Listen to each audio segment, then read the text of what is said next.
All right. Good morning, everyone. I hope everyone's caffeinated, getting comfortable. My name is Willa Osborne, and I am the legal director for the Seattle Clemency Project. I want to start by thanking Seattle University for sharing this space with us and acknowledge that we're here on the traditional land of the Coast Salish people, including the Duwamish. I also want to thank the Second Look Planning Committee, who spent months putting this event together. Jennifer Smith, my boss, Seattle Clemency Project's executive director, Anna Tolan and Gail Brashear from the Tolan Law Firm, Percy Levy from the Washington Defender Association, Brooke Kaufman from Seattle Clemency Project, Nick Wojnarowski from Gordon and Saunders. I also want to thank all the presenters and facilitators who've committed their hearts and minds into making this summit a success. This is a special day. Everyone in this room plays a key role in Washington's criminal legal system. Among us are judges, prosecutors, defenders, impacted individuals, members of the ISRB and clemency boards, government officials, Department of Corrections, and more. Most days, our roles are defined by the adversarial system we signed up for. But each of you, along with all of our colleagues who are gathered right now at Gonzaga and Spokane, have chosen to step back for a moment to think about second look work. Everyone here has something to learn. Everyone has something to teach. None of us are experts. Briefly, for those of you who don't know, the Seattle Clemency Project started in 2016 because there were extraordinary individuals in Washington's prisons serving sentences incapable of review. Some were sentenced harshly in an era of sentencing values that have since evolved. Others transformed in remarkable ways that could not have been predicted decades earlier. Others matured. For the first 4 years, our nonprofit relied solely on volunteers to bring these stories to the audiences available, the Clemency and Pardons Board and the Juvenile ISRB. But times have changed. Our system has changed. Second look work doesn't just belong to volunteers. It belongs to us. We have 6164, 5164, Blake, Domingo Cornelio and Ali, and Monchki. Second look resentencings are in our courtrooms, and these cases are different. They require us to rethink our roles, reconsider what we expected of others, what we thought was possible. Our brilliant planning committee has structured this day intentionally. We're going to spend the morning listening to and learning from those most impacted by our work. I'll do my best to chime in between conversations to help us reset and listen actively. And then this afternoon, we'll get to work and start talking. Before our first conversation, I'd like to welcome our keynote speaker. It is my honor to introduce Justice Cheryl Gordon McLeod. Justice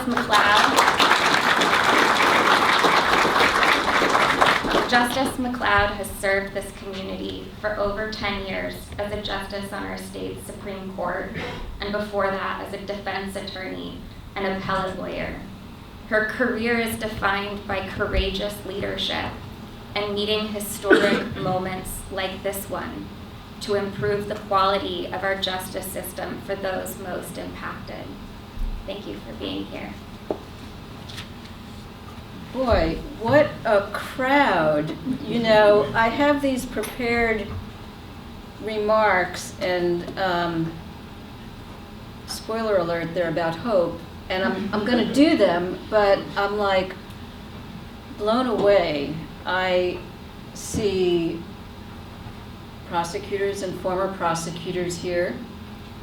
I see judges here, including judges I used to appear in front of.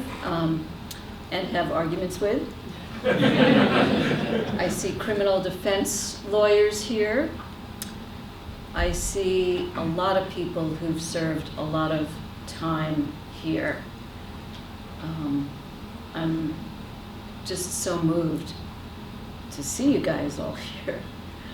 I see victims of crimes who are here. I see DOC, Department of Corrections employees working on reentry here. I see educators here. And we're all coming from a different place. What the heck are we all doing here that we have in common? And I suggest that our shared commonality is hope. Taking an overlooked area of the criminal justice system, giving it a second look, and asking what we can do about it. What do we disagree on? I don't care. I'm really opinionated. I bet I disagree with every one of you on everything from economic consequences to implementation problems to legal analysis of what 6164 or anything else might do. I don't care. Today's focus is hope. And I ask you, what will you learn about hope today? Now, how did I come to clemency work? Probably not the same way any of you did. I was doing criminal defense work. I loved diving into a case, doing a legal analysis, finding what I thought was unfair, crafting a legal argument, presenting the legal argument, writing it up, and hopefully winning and convincing somebody. So I knew legal research, analysis, and arguments. I wasn't so good on hope. You know, if you're focusing on criminal defense law in the post-conviction setting, after people have been convicted and sentenced, and you want an appeal or you want a post-conviction remedy, the statistics are against you. Most people do not succeed on appeals on post-conviction. So I did not have a practice that filled me with hope all the time. One of my former clients who's here. So Terrence is an example of somebody who I did some appeals and post-conviction for. I'm sure it was brilliant work, but we lost. And every 6 months or so, Terrence would call me up from wherever he was transferred to in prison, saying, well, this is what the programs that they have here, this is who's supporting me, what do you think I should be doing? Like, I don't know, I better research what he should be doing. Well, why don't you do this program? Why don't you do that program? Have you completed education? What skills do you want to learn? Okay, what skills do you want to learn that they offer you there? Let's narrow it down. And after these phone calls, I began feeling this sense of loyalty, and eventually he said, well, why don't you do a clemency petition for me? And I said, I don't do clemency petitions. I'm really more into legal analysis than I am into, this hopey, convincing stuff. And I've never done one before. And he said, well, I haven't either. I said, well, look, I wouldn't feel right charging you to do anything like that. He said, that works really well. I really don't have very much money. I've been inside for a long time. Well, we did a clemency hearing, and I have this vivid picture of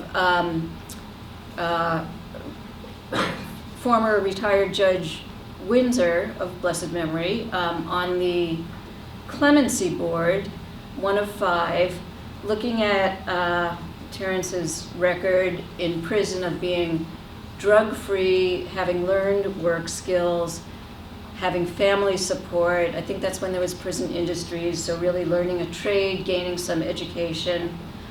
And Judge Windsor is sitting there holding up this sheet of child support payments that Terrence has made consistently while in prison and says, guys on the outside aren't even doing this.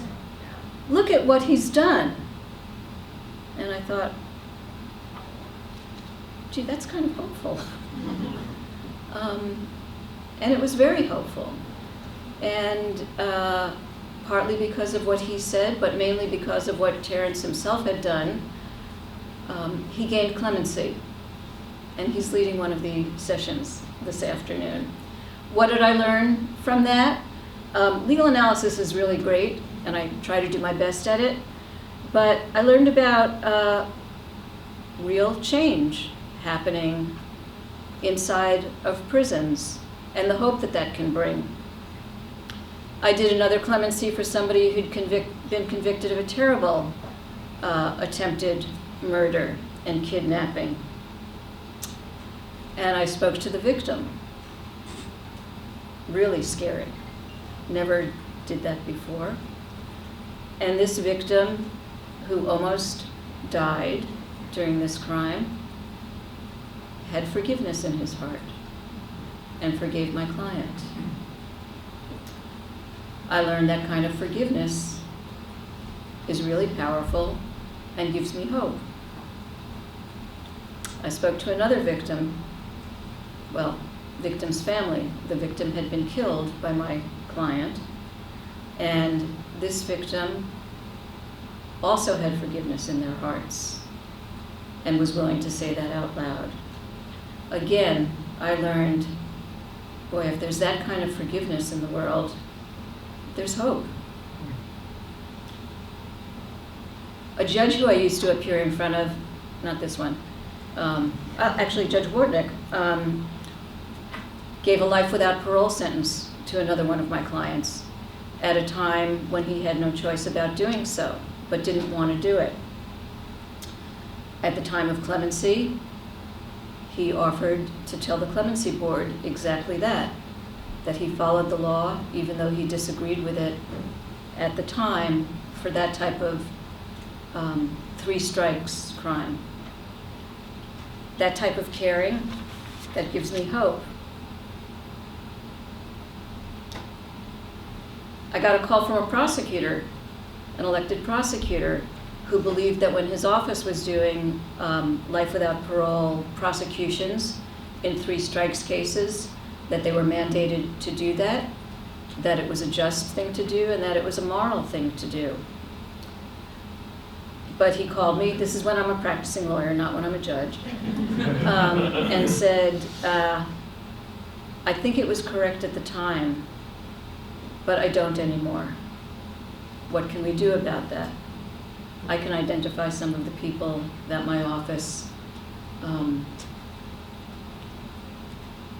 prosecuted for 3 strikes, for whom life without parole was probably not the right sentence. That kind of reflection, that gives me hope. And I remember talking to this judge from a different county who gave another client of mine who had committed 2 murders a very lengthy sentence, and didn't think that they should get out. Legally, he thought what he was doing was correct. Morally and ethically, he thought that what he was doing was correct at the time. When he called me, when I called him and he spoke to me, he still thought that the laws were correct, that punishment was necessary, that severe punishment was sometimes necessary, morally correct and ethical. But he was a person of faith, and he also believed in redemption. And he shared that with me, and he was able to look at my client and talk about redemption for them. That kind of faith, that gives me hope. So here's what I learned about hope in my course of doing clemencies. And I learned it from people that, quite frankly, being as arrogant as I am, I never thought I could learn from. I learned from the victim who forgives.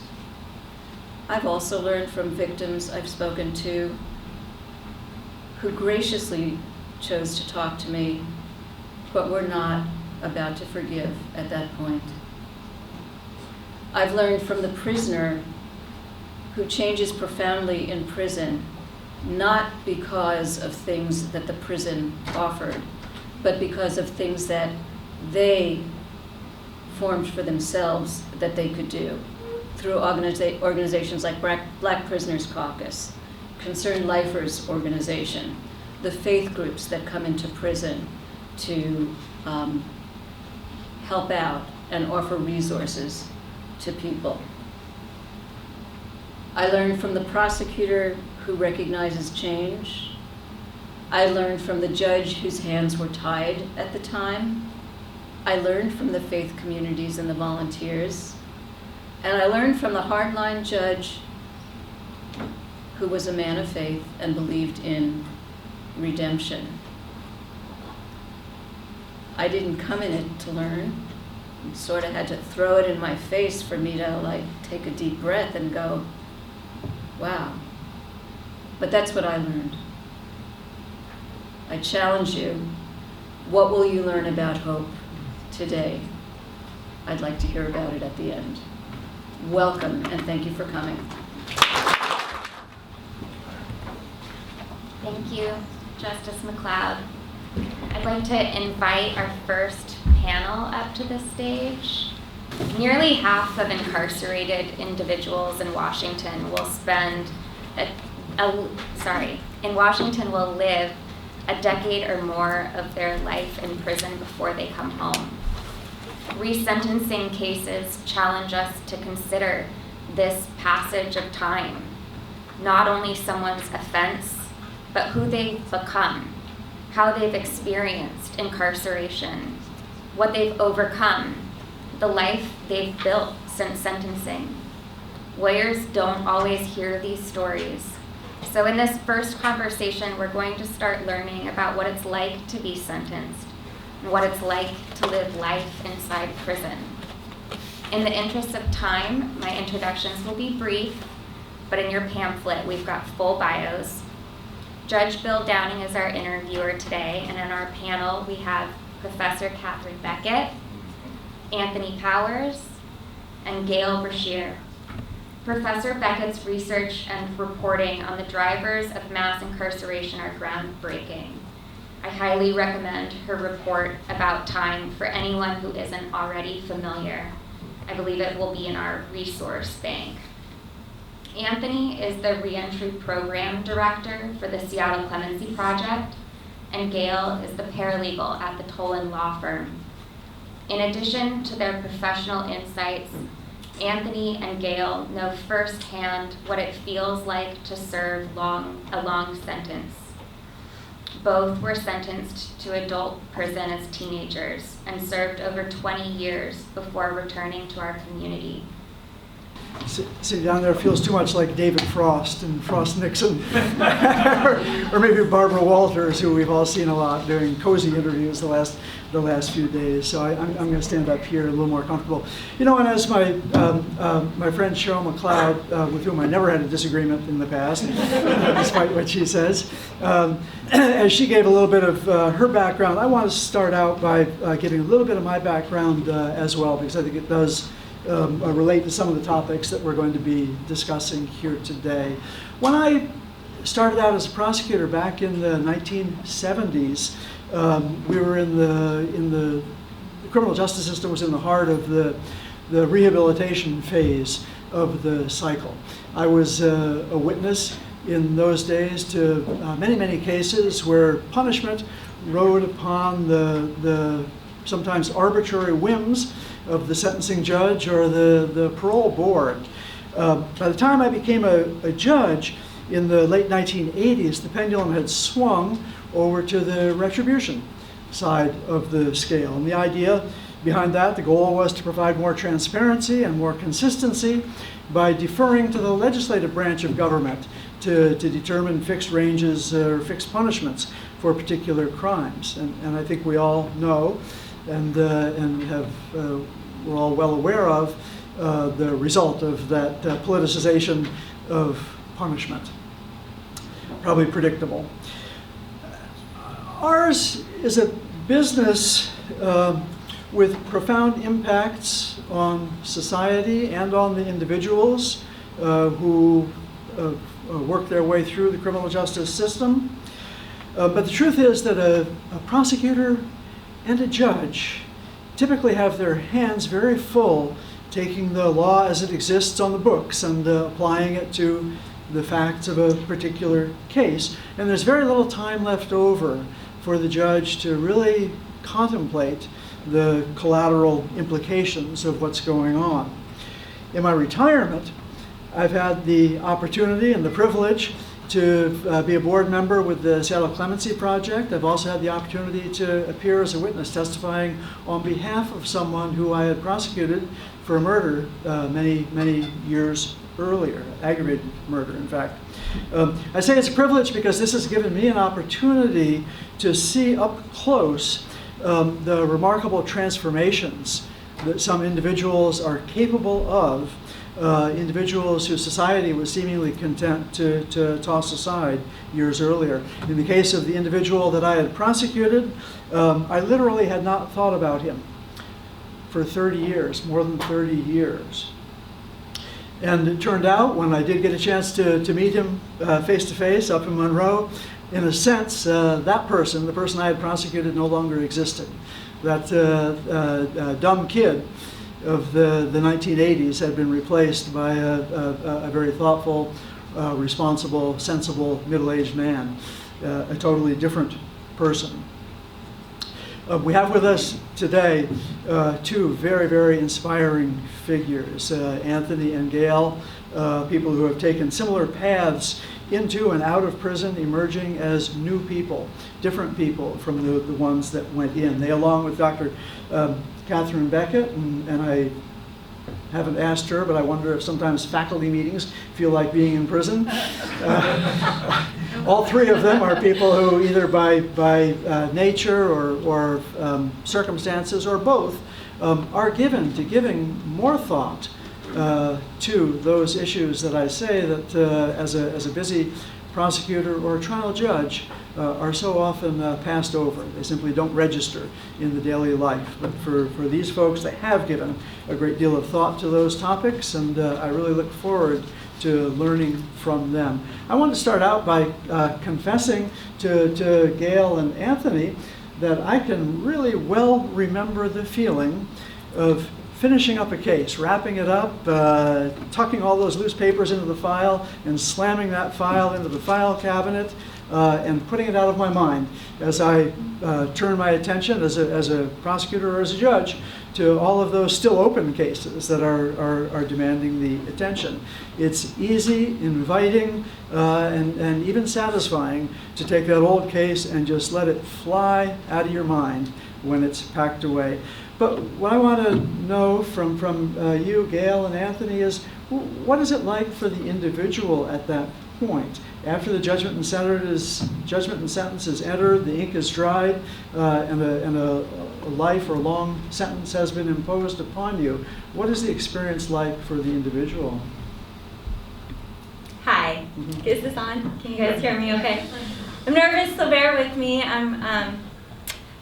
Yeah, so I think obviously everybody's different, right? Everybody has their unique experience, but I can say, just from, people that I've met and the things that they've gone through, it's a shared collective.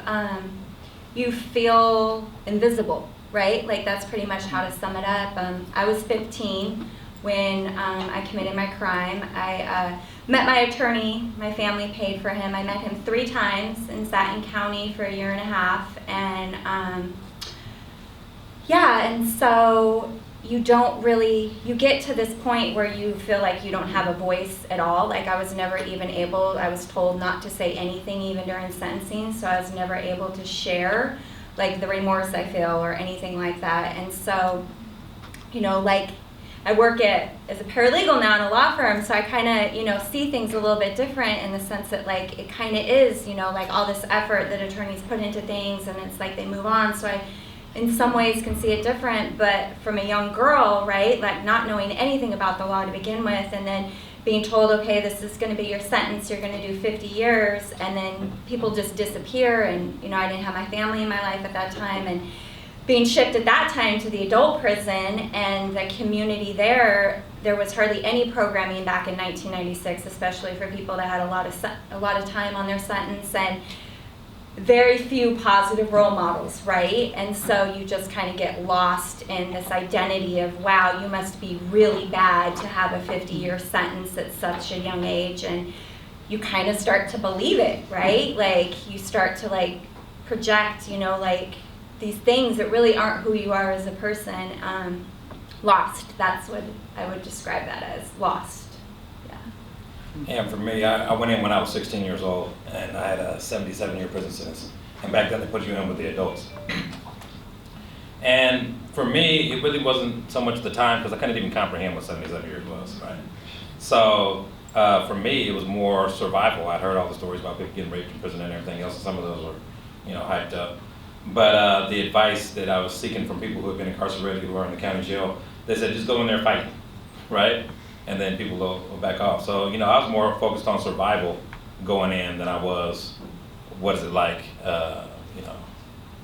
having 77 years or having life, and not only focus on survival, because I got to prison, I realized it wasn't as bad when it came to that stuff, but, you still had to learn a whole new system, a whole new way of life, a whole new everything. So I was really caught up in that, and to quantify when it does start setting in, the despair that you feel inside of prison, it's hard to really put in words. Gail said, everybody has their own experience, but everybody's experience is despair. It's like trying to explain love, You felt it, you know what it is, but it's hard to put into words.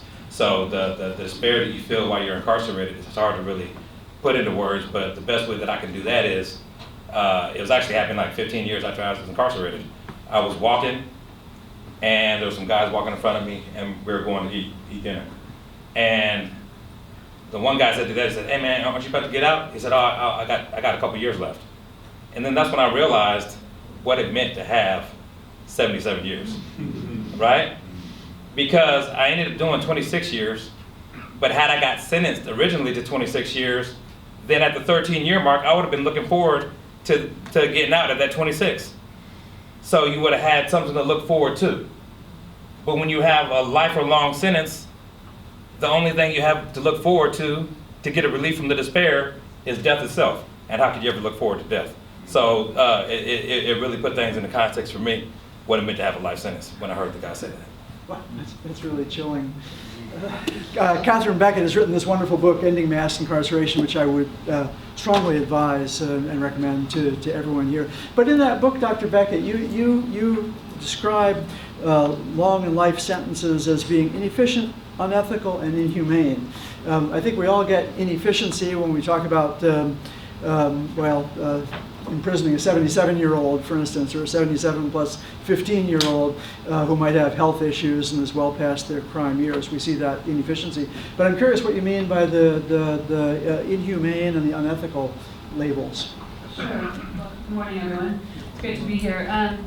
Thank you for the question. So I will say just a little bit about inefficiency, because I'm not sure everyone's aware, but there are very few things criminologists agree about. But one thing they do mostly agree about is that the evidence that maturation occurs for virtually everyone on a different timetable, but at some point, usually in the mid to late 20s, people mature, brains fully develop, people start reflecting on past experiences, building more healthy and positive relationships. This happens even in extremely distressing environments or difficult environments like prisons.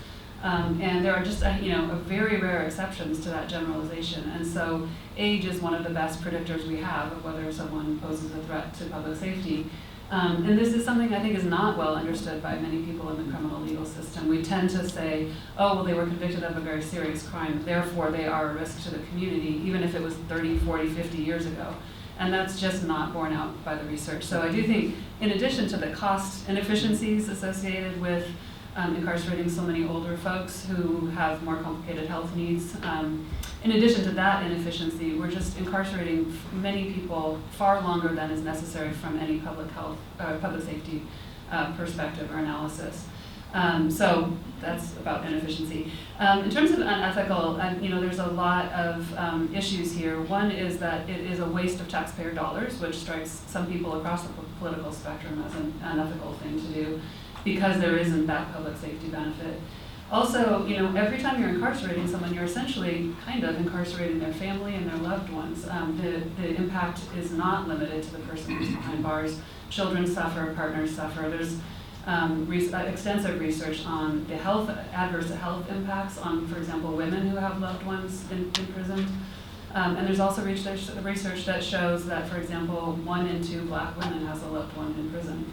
So we are not only making this ethical decision about the person who caused harm, presumably, but also their family, their children, their loved ones. And then finally, as I mentioned, there's huge racial and ethnic inequalities and class inequalities associated with what we're doing. And so those adverse effects are disproportionately borne on people who are already disproportionately bearing other kinds of marginalization and challenges in society. So for all of those reasons and more, I would say that this is an unethical way of approaching and thinking about public safety. And then finally, in humanity, this is something that is written about a lot in the human rights literature, but in much of international human rights law, there's a sort of foundational principle of dignity, and I think you both spoke so powerfully to this, that when you deny hope to people, when you tell people you are beyond redemption, there's nothing you can do to make amends, there is no way you can improve, you are denying them both hope and the right to dignity. And this is why only 20% of the world's countries even allow a life without parole sentence. The 20% of the world's countries that do allow them, most use them very sparingly. So the US is really an outlier in terms of the length of the sentences we impose on average, and then also how many life sentences we impose. We've become quite accustomed to them. I think many Americans don't realize that we are an international outlier, and that this is historically unprecedented as well. And so I think that denial of hope is kind of what you both spoke to, and with it, the denial of being seen as a person who is capable of change, of maturation, of reflection, of growth, as we all are. I think that's the sort of inhumanity part that you both clarified so powerfully. Yeah, I was struck by Gail's comment about starting to believe the bad things about yourself. If I deserve this, wow, what does that say about me? That's, and I want to talk about how our society's dependence on life and long sentences has come to be, both as a legislative matter and a judicial matter in the individual case. When a case comes into the courtroom, there are two parties. There's the state, and then there's the individual who has been determined to be solely responsible for this wrong that has occurred. And I think, again, from the book, you get a very strong sense that there are many other factors at play. Societal violence in the form of racism or inequality are contributing factors. They're so often, more often than not, present in the criminal behavior. But they're not there in the court, standing in front of the judge for sentencing. There's the one individual there for sentencing on that particular day. In the book, Dr. Beckett, you talk about something that you call the myth of monstrosity. And I wonder if you could take a moment and explain to us what you mean by that term and how that fits in both with the legislative crafting of sentencing and even in the individual case, how it might apply as well. Yeah, thank you. I use that phrase, and I'll acknowledge I stole it a little bit from Craig Haney, who's written a really important work in this area as well. So the idea is that, and you see this if you listen to court hearings, if you listen to legislative debates, you see it all over the place, but that many people assume that if someone has been convicted of a serious offense, usually a violent offense, sometimes a sex offense, that they are beyond redemption. They are truly monstrous. And implicit in that idea is that they must have been born that way, and that it's an inherent feature of their character. It cannot be changed, it cannot be modified. And it sounds like, the way I'm saying it, you're all like, well, no, we don't think that. But it's in fact really common if you go back and listen to those conversations and those debates. And you see it a lot, for example, in legislative debates, they'll talk about, well, this reform might apply to the sort of more sympathetic offenders out there, right? Maybe drug offenders, but not the violent ones, right? We're always looking to identify this group that is beyond redemption, that is truly monstrous. And it's a mythology, and like all mythologies, it rests on really sketchy evidence. And, for example, there's almost no correlation, there is no correlation between the seriousness of the offense for which someone is convicted and the risk that they pose upon release years later. And in fact, some people convicted of property and drug offenses, some people in those groups have higher recidivism rates than people who are convicted of very serious crimes. The point being, we can't know from knowing the crime of conviction whether that person will pose a threat to public safety down the road. It's just not possible to read that in advance. And it's also, I think the other thing that's really dangerous about this mythology is it erases the social harm that we have inflicted on many people who do go on to commit a violent offense. It erases the trauma, it erases the violence that people have witnessed or been a victim of themselves. It creates this kind of false binary that there are the monstrous and the innocent. And it's, as we all know, the world is far more complicated than that. Most people who are in the criminal legal system have themselves experienced abuse, neglect, witnessed murder, etc. Kids in the foster care system are vastly overrepresented among people in the criminal legal system. So we erase all of that when we fall back on this myth of monstrosity, and that's what I was trying to unpack. Well, Anthony and Gail, any of that sound at all familiar to you? Anything in the handling of your individual case or tales that you heard in prison where it seemed as if the ills of society were being placed on the back of the individual who was paying the price for it? Well, yeah, in the 90s, there was, this whole theory that teenagers were these super predators, right? So it was used in campaigning, it was used, in a lot of the ways that judge determined, even for myself, whether or not I was going to be declined. I had a hearing, and it was like a mini trial to determine, because I was only 15, whether I was going to be put in the adult system. And because of the pressure that was being put out there, the judge felt like, I learned this after the fact, right? That, here's this juvenile who just committed a murder, like we can't possibly keep her in the juvenile system. And then, with 3 strikes, like I and Anthony have been blessed in the sense that thankfully due to science that they see that like brain development and giving the second look to juveniles, but I'm very close with a lot of women and due to their addiction issues have 3 strikes. And it's great that, robbery too is, like no longer a factor, but what about things like burglaries or,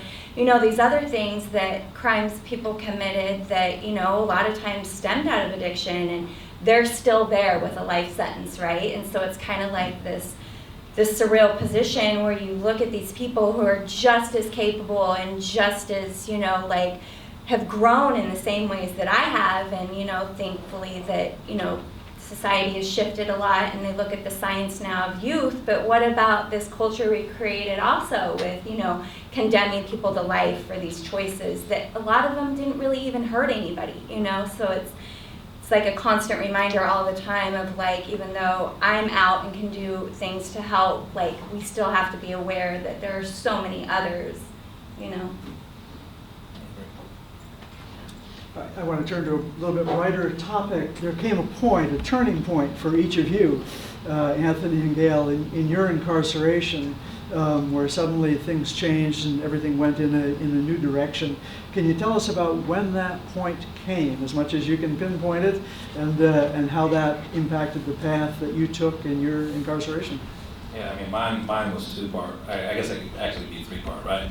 One was a slight pivot. Once I learned about my family history, and I learned that, a lot of people in my family that I didn't even know about, that were a lot first, like the first African-American business owner in the Northwest, or the first African-American worked for the post office in Portland, or first African-American secretary at IBM that she worked with management. But it's like a lot of different things that I found out about my family. It changed my perspective of what was possible, right? So, but I didn't change yet. Then my best friend, who was law-abiding citizen and everything else, we were like brother and sister growing up.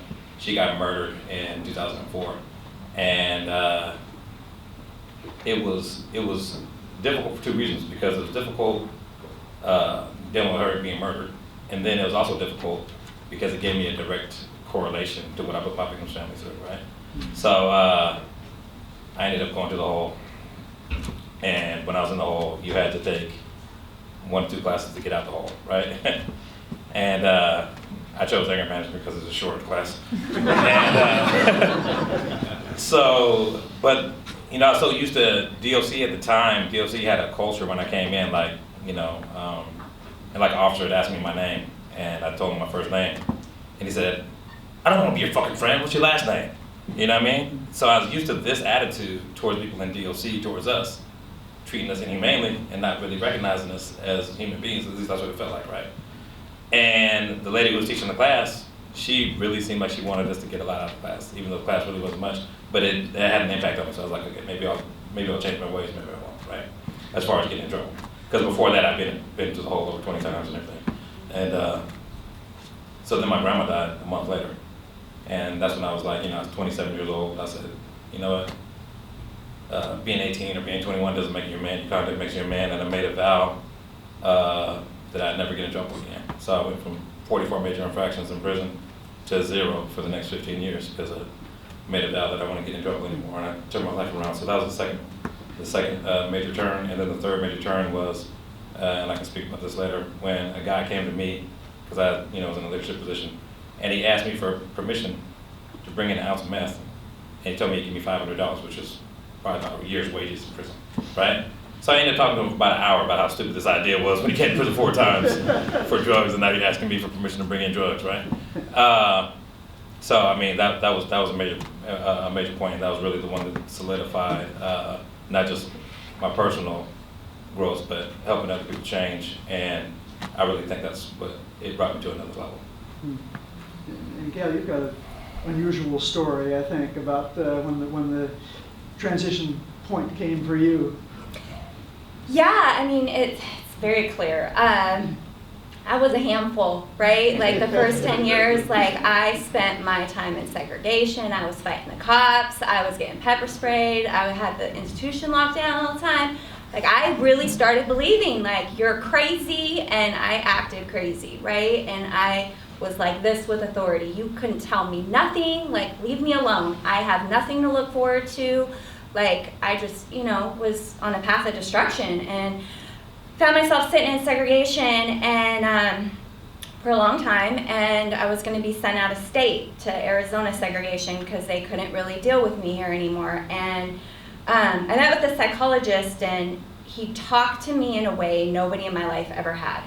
And he just came in to make sure I was of sound mind to send me out of state, and we ended up talking for hours, and he was like, what are you doing with yourself? Like, you're too bright to be acting like this. You're miserable. And it started having me think about myself in a different way. Nobody had ever sat me down and was like, Gail, you're capable.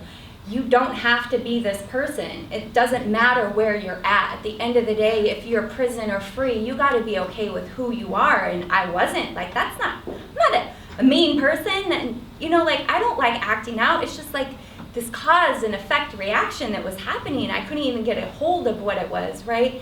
So I remember being on the flight, being sent to Arizona, and it was a private jet, and it was me and the security staff and 2 pilots. And I was like, I don't even know what my future looks like right now. And they were all having a conversation about green energy and taxes and politics, and they could have been speaking a foreign language. I had no idea what any of it meant. And I've never felt so just completely ignorant, and I hated the way I felt. Like I had allowed that 10, 15 years that I had done in prison to define not just my world, but who I was. And when I, you know, got to Arizona, they kept me in SAG another couple years, but it changed for me. Like I started listening to NPR and talk shows and radio. Like I didn't even have any desire to get to know anybody or, you know, like create a social circle or network for myself. I was like, I need to figure out who I am as a person. Thankfully, I was sent back to Washington, and prior to that, they didn't have programming really for individuals with a long time. There was no higher education. There was, you know, a couple computer classes that, you know, like who wants to take a computer class when it's going to be so outdated, you know, if you ever are released, you know, like hold on to that until that release date ever comes. You can't retake it. But when I had come back, there was a small group of women who were really recognizing the need for higher education. And I worked with them, and we created the FEPS program, the Freedom Education Puget Sound program, and once I started getting into education, I started developing self-esteem. I started learning how to advocate for myself. I learned how to articulate my needs.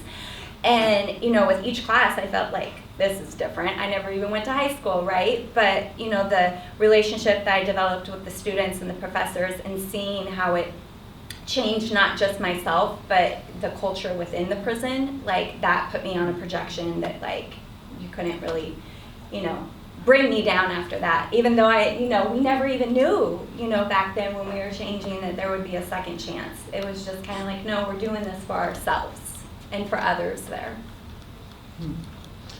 Well, let's go to the next step then, and I want to hear from each of you, Anthony and Gail, about what happened, how you obtained your release, what were the legal steps that you went through, and what was that experience like for you, Anthony?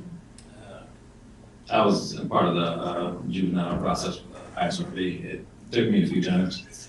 To get out, and it was difficult because you go in, you're not entitled to an attorney, so you go in and you're like, I gotta fight for my life, I'm sure you guys caught on by now. I like to tell stories, give analogies that really, relate the point, right? When I was 14 years old, I almost drowned, right? And it was almost like going to sleep until my friend grabbed me. Then I started panicking, dumping kids under the water and everything else, right? And you come to terms with being in prison and you just maintain in that sleep. But then when you see an opportunity that you might actually get out of that situation, sometimes it brings on a sense of panic. And you feel like you have to fight for your life. You have to fight for your freedom. You know what I mean? I think that could be counterproductive. But for me, that was the process, is going through the ISRB process, the juvenile release process, and ultimately getting out to that in 2019. Yeah, like Anthony, I went before the ISRB board, hope, right? Like what was talked about earlier. I think there was this point, right? Like I became so focused on bettering myself that like going home was it wasn't even a thought. And then this bill changed. This bill passed, they're like, oh, we're gonna, you're gonna get a chance to,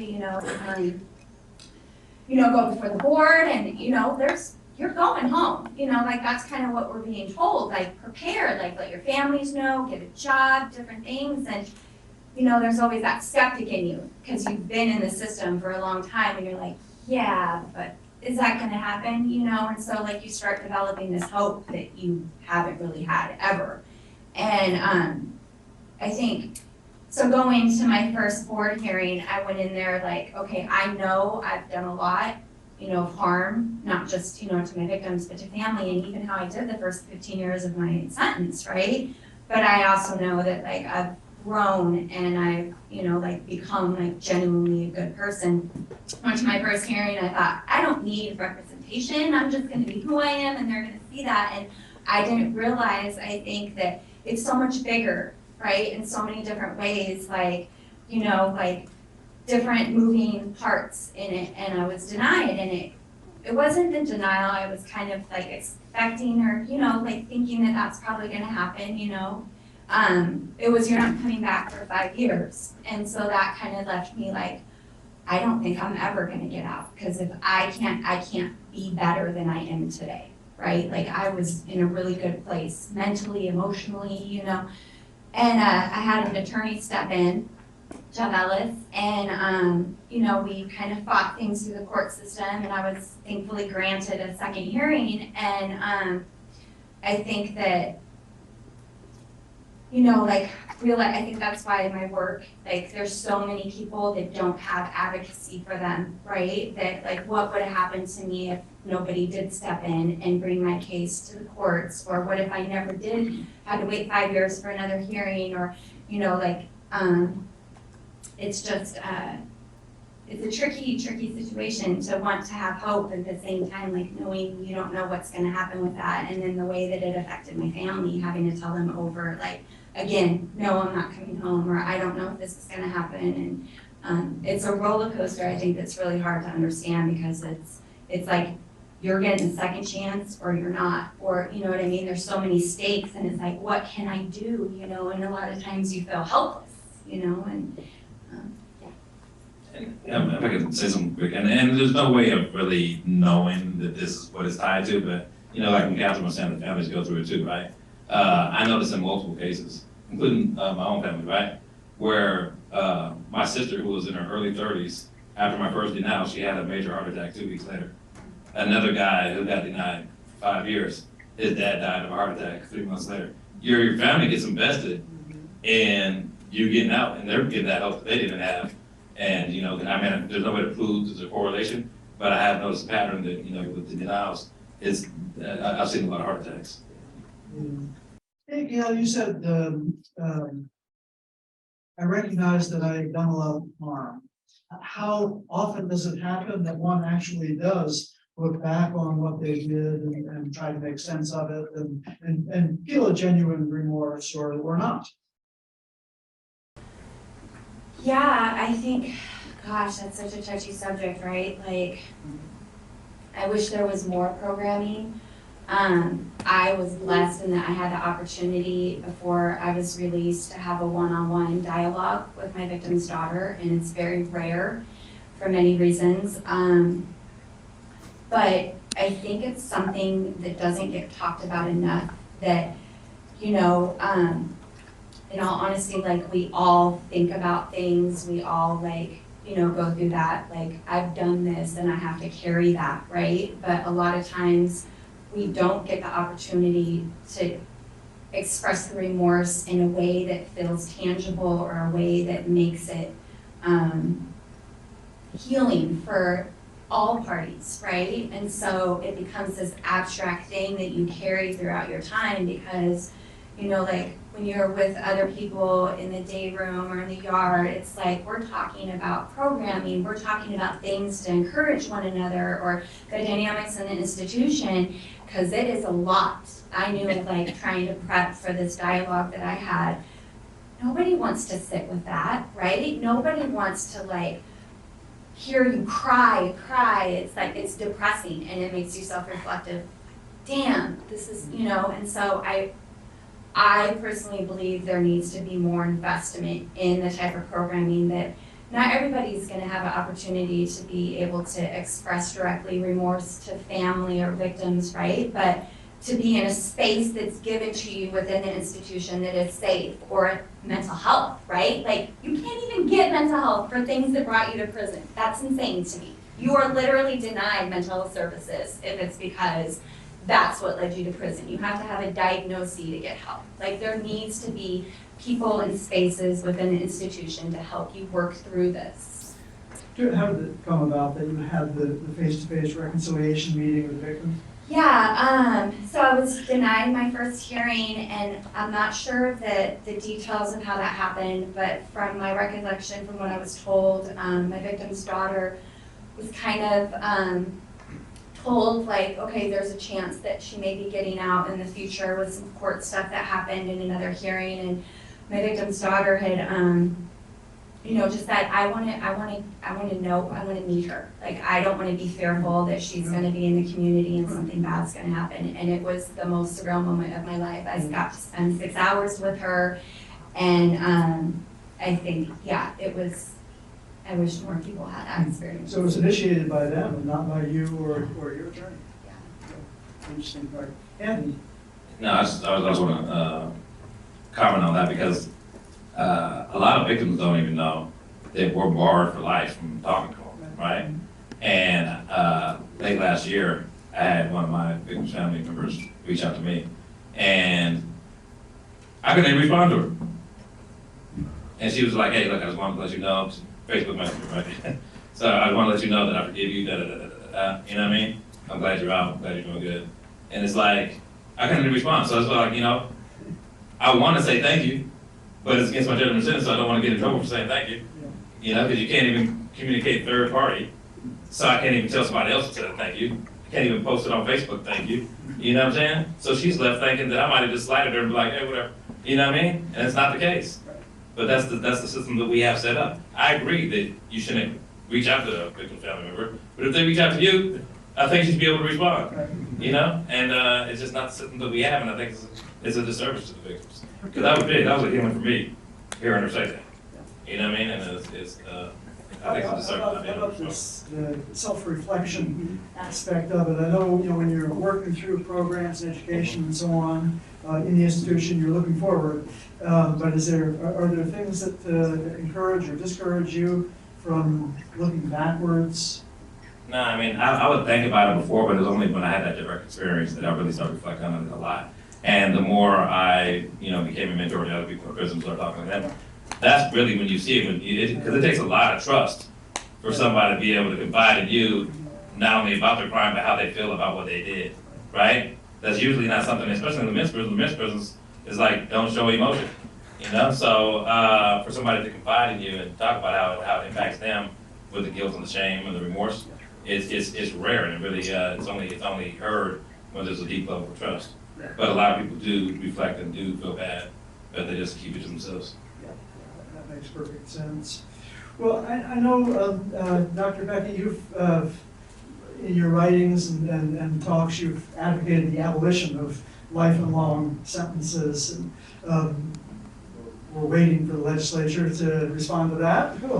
While we're waiting for that, what do you see as the role for these new avenues for offenders to seek a second look? Yeah, that's a great question. I mean, I do think that legislative reform continues to be necessary, sentencing reform, and in addition to, I've advocated for, and many others have as well, a 20-year maximum sentence with a presumption of release, but with a small mechanism that does exist in case there is a true public safety risk. So putting that out there. But and then I think there's other things that we can do legislatively as well, like, for example, bringing back the capacity for people inside to earn good time credits, which I think would enable people to and incentivize people to engage in pro-social programming activities. Of course, that requires that we also invest in programming, because it's sort of silly to incentivize that and then not provide it, which is where we are in many prisons today, most prisons today, especially after COVID. So having said so I do think that reform remains really important, but it's going to take a while. And in the meantime, and even if those legislative reforms do happen, if we don't also take active steps to deal with the excesses of the past, then we're creating a new kind of injustice where what you get, it depends on what sentence you were, what decade you were sentenced in.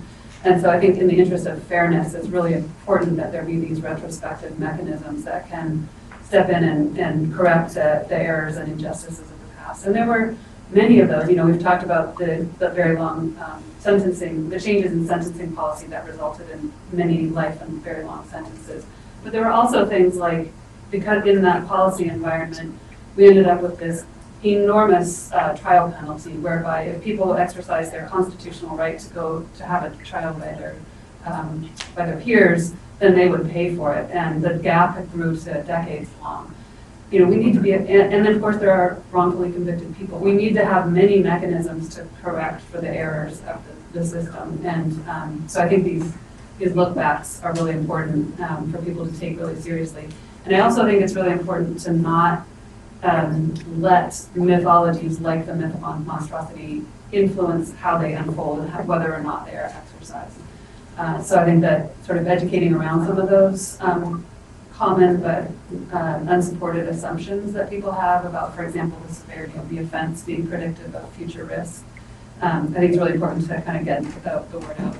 If I could just say one other thing about that too is, these resentencing hearings do create opportunities for victims to testify and to express their feelings as well, and that gets really, really complicated. Of course, I want to just preface this by saying, again, the research shows that most people who are caught up in the criminal legal system are also victims. So our terminology for talking about this is messed up and misleading, because we're all victims, kind of. I mean, and obviously there are degrees of that, but many people who are facing long and life sentences are also victims. Having said that, when we talk about these conversations and those moments, the person who is represented as a victim is the person who is directly or indirectly harmed by the person who's serving the long or life sentence. They have an opportunity to speak, and we could probably have a very interesting and lively conversation about whether whether that's right or wrong, but it is true. It is happening, and it plays out in unpredictable and emotionally impactful ways. As some of the examples that were given previously by Justice McLeod suggested, victims have very wide-ranging feelings on these topics. Not all want the same thing. I think it's important to keep an open mind about that and not to assume that victims all want the same things. Also, I think it's important to keep in mind some of the things Anthony referred to earlier. Even if the direct victims in a particular case do express a lot of concern about the potential release of somebody, you know, what I hear over and over again is oftentimes it's because this lack of communication has led to a misunderstanding that is profound and deep and could be fixed. And so I really want to plug this, like, we should be thinking about how to fix those misunderstandings. So just a quick example, I attended a hearing for someone who has been released, and the victims in that case believed that his non-responsiveness to their communication meant that he didn't care, he was, you know, cold and unremorseful. Nothing could be further from the truth. They had no way of knowing that. That could have been fixed, right? That was so easy to fix. In other cases, I've heard victims say, well, if this person comes out, then they will come after me. And it's based on this idea that they have from 25 years ago about who that person may or may not have been 25 years ago. That could be fixed with some information sharing and some dialogue. And I think that as we talk about what these sentencing hearings can and should look like, we should keep in mind that that we're not doing victims any favors by keeping them in the dark about how people grow and transform, and that there must be mechanisms in place to alleviate some of those communications errors and misunderstandings. Good. Anthony and Gail, what thoughts do you have about the importance or the availability of these second look resentencing proceedings, both for the individual offender, for prison population at large, or even more broadly to society at large? I think it's essential. And you you talk about the theme today seems to be about hope, right? And a lot of people who are familiar with my personal story know that I founded something called the Redemption Project inside of prisons, and I was asked by Steve Sinclair, who was superintendent of Walla at the time in 2013, to go voluntarily to the West Complex, which was a madhouse. And so I went there to help them reduce violence, right? And it went from being the most violent prison in the state to being the least violent within 5 months.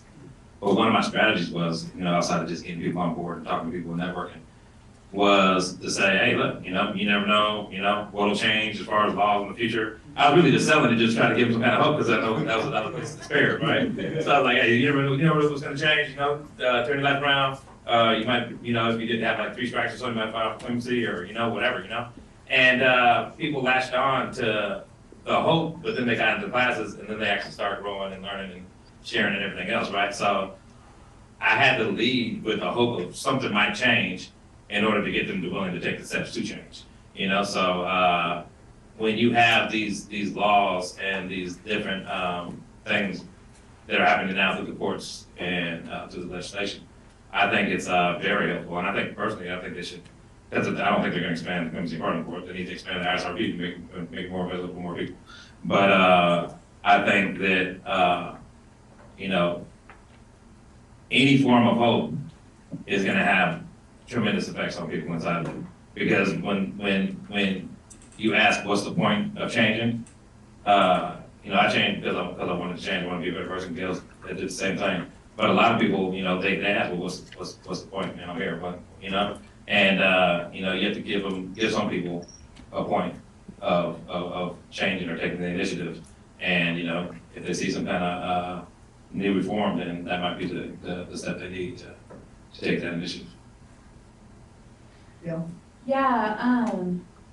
Yeah, I think, what would have happened if I would have never met with that psychologist, or, you know what I mean? How long would it have taken me before I started, changing? But I just have to ask myself, what's the point of keeping people in prison for 50 or 60 years, right? I understand there's gonna probably be individuals that may never be, in a place where, they can be released. Far and few between. We're not the exception, right? We're not but they're unique. I don't believe that. There's so many people still in prison who don't have, the advocacy for them, help them tell their story, right? Some people have never even been able to articulate out loud speaking like what brought them to prison or how they feel about it. So when they go back to court or they have the one chance to talk to an attorney, they're fumbling. There's so much anxiety there. They're not articulating what they really think or feel, right? Like, we just need to be patient with people and let them tell their stories and get them heard, because our communities need people like us out here. There are youth out there that are struggling, that listen to people who've been through things that they can relate to, right? There's, like me, the support that I can give to people that are in prison right now in a legal field, that like, I know how you feel, right? Let me help you walk through that, right? Like, I just think it's so important that we have to start understanding what's the point in keeping people in prison for so long. Little old ladies, old men, right? Like, it's unnecessary and it's sad.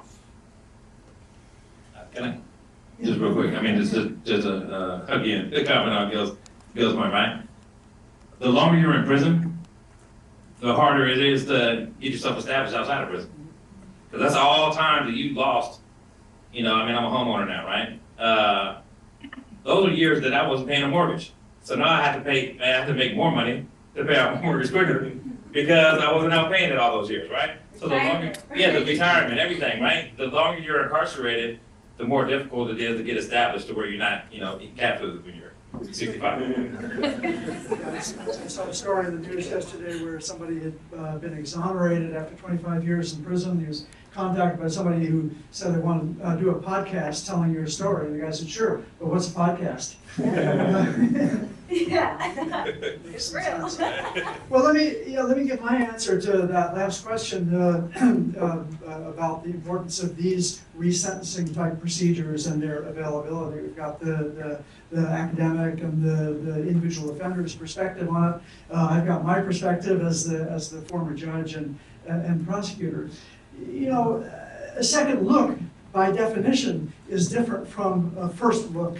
At that first look, when a sentence is imposed on an individual, it's extremely common. It's the majority of cases. The judge will hear the offender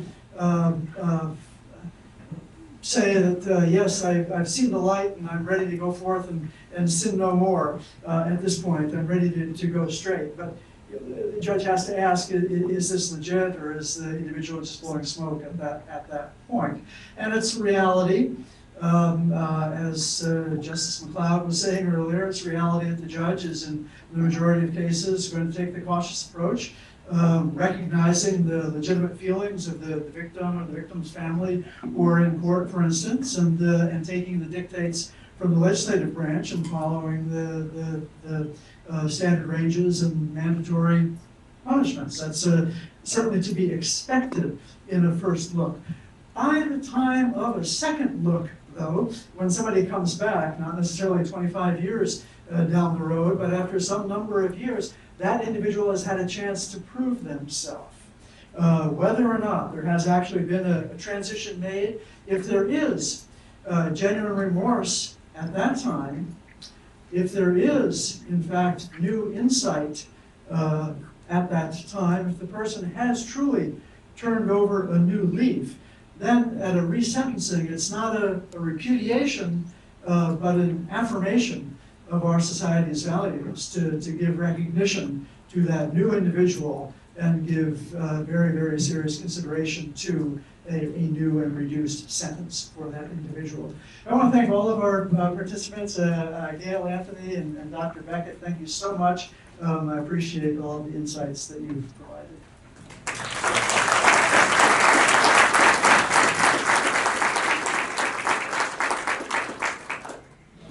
All right, so we're here to talk about bringing cases back for resentencing, but we all know that this isn't a simple task. We aren't just bringing back a case, we're bringing back human beings who've caused and experienced harm. And this includes survivors of violence and communities who've lost loved ones.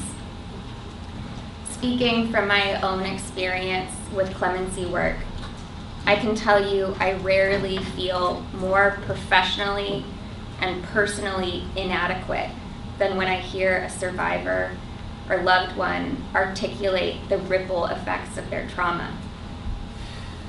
People who've experienced harm are every bit as nuanced and complex and as important as those who've committed crimes. And as extraordinary as a clemency petitioner may be, there's a real chance that those they've harmed are still in pain. It's clear to me that if I'm going to do my job well, and if our system is going to rise to this moment in history, to grapple with how a just and merciful system takes a second look, we're going to need to accept the fact that a guilty verdict and the passage of time is not sufficient to heal trauma.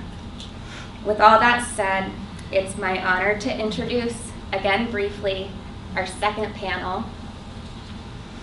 Martina Cartman is the Capacity Building Director for Collective Justice Northwest.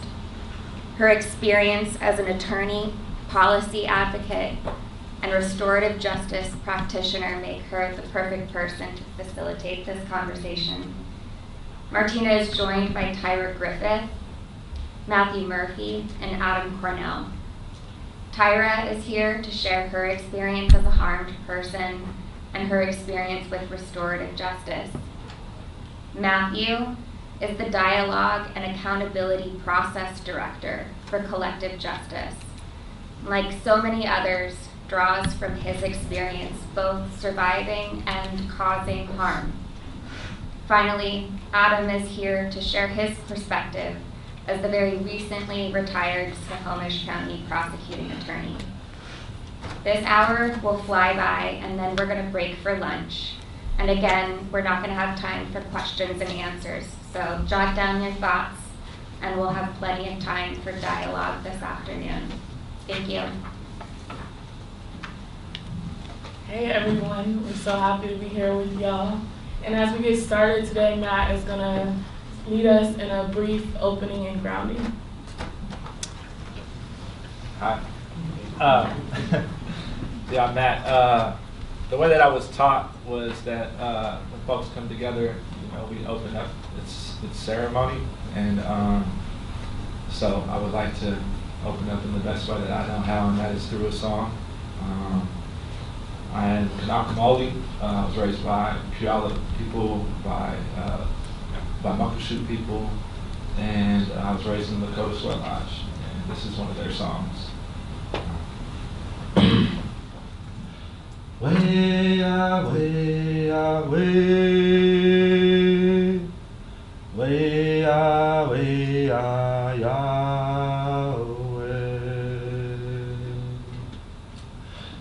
Way-ah, way-ah, way, way-ah, way-ah, Yahweh. Way-ah, Yahweh. Way-ah, Yahweh. Hey. Yahweh, Yahweh, Yahweh, Yahweh, Yahweh, hey, Yahweh. Chanchegaki, ahoke pawachepo, olo wampire. Hey, Yahweh, Yahweh, Yahweh, Yahweh, Yahweh, hey, Yahweh. The way I was taught, we were born of the songs of our ancestors. We were born of their prayers. That was one of them. And something that I learned was with trauma.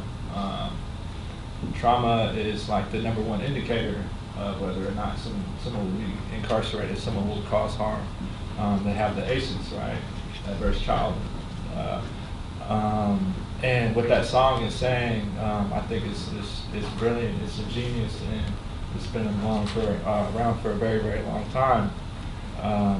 It's saying that the people are singing, the people are dancing, the people are drumming, And we know that this is the way that people move trauma through their bodies. There's been studies on this, folks in Africa who have experienced genocide and civil war, and it helps them, the villages who do this together, it helps them show up better and to heal. And just really, really honored to be here with you guys today and share that with you guys.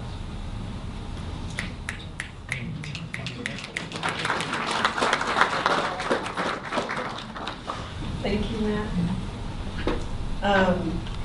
Yeah, I also feel so honored to be here. I'm really grateful for the opportunity to talk with y'all, to talk with this incredible panel, and to just share some of what we've learned about restorative justice.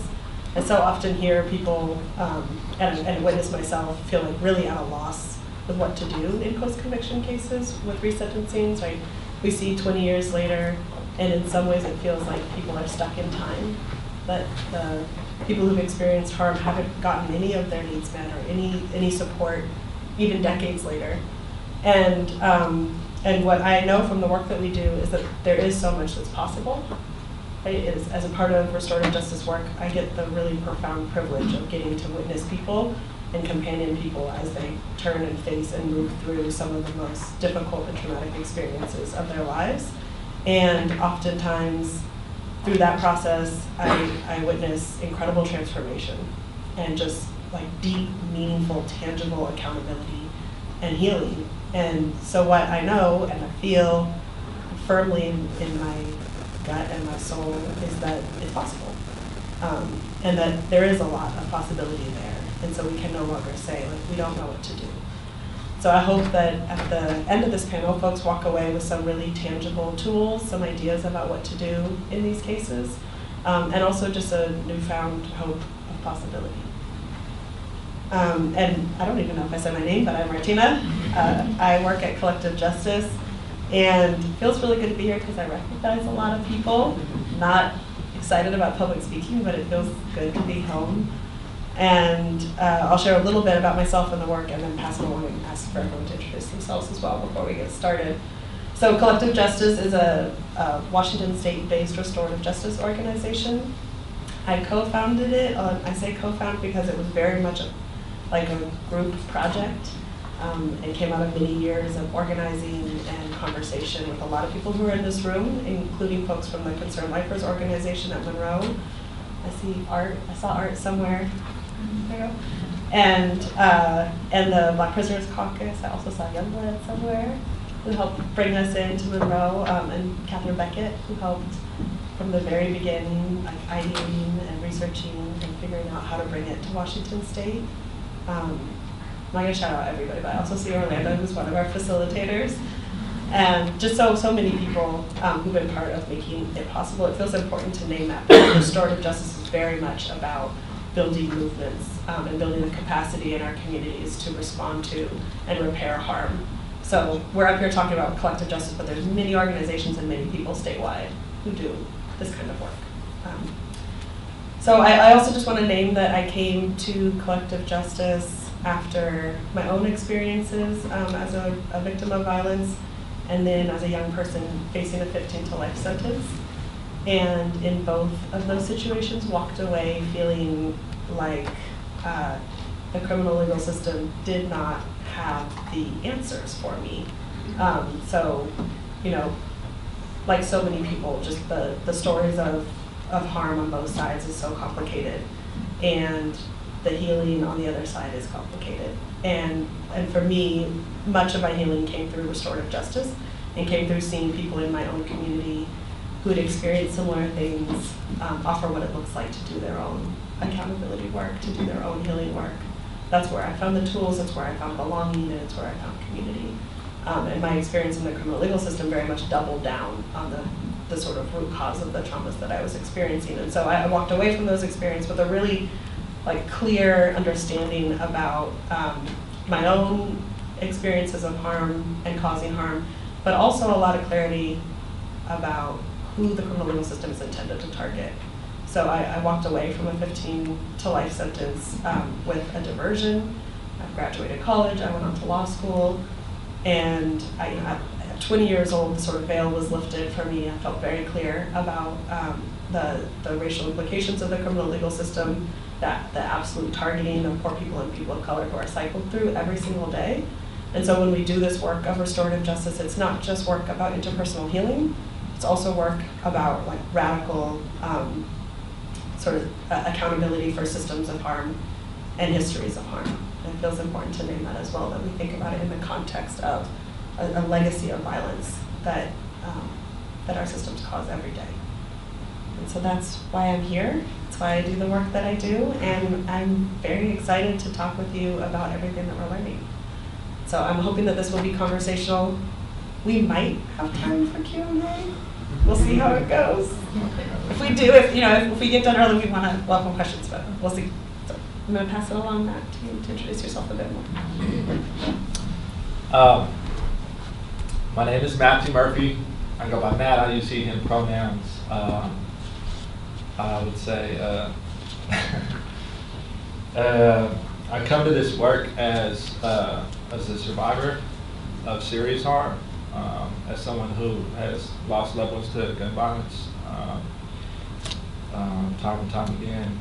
Most recently, my brother back in March, and then again a few months ago, a friend of mine that I grew up with and went to prison with, and I did a bunch of things with. And we went to middle school, and we shared our whole lives together. I also come to this work as someone who is, I'm a second generation gang member. My father was a gang member. I'm the third generation of my family that has been incarcerated. My grandmother was incarcerated, causing my father to be taken away from her at birth and adopted by a family who did not share our culture. They were not Kanakamoli, thereby severing my cultural identity for many, many years. And I'm also someone who caused serious harm to my community. At the age of 17, I was sentenced to 16 years and 2 months for taking the life of a young man in my community. And so I come to this work with much. And the way that I function in this work right now with collective justice is that I started off as a participant, trained up to be a facilitator, trained up to facilitate other things, other restorative justice processes, as an intern, coordinator, now program director of our Dialogue and Accountability Process program. Dialogue and accountability processes are a formal restorative justice process for folks who have experienced harm, loss of loved one, violence, or and have caused harm or taken a person's life.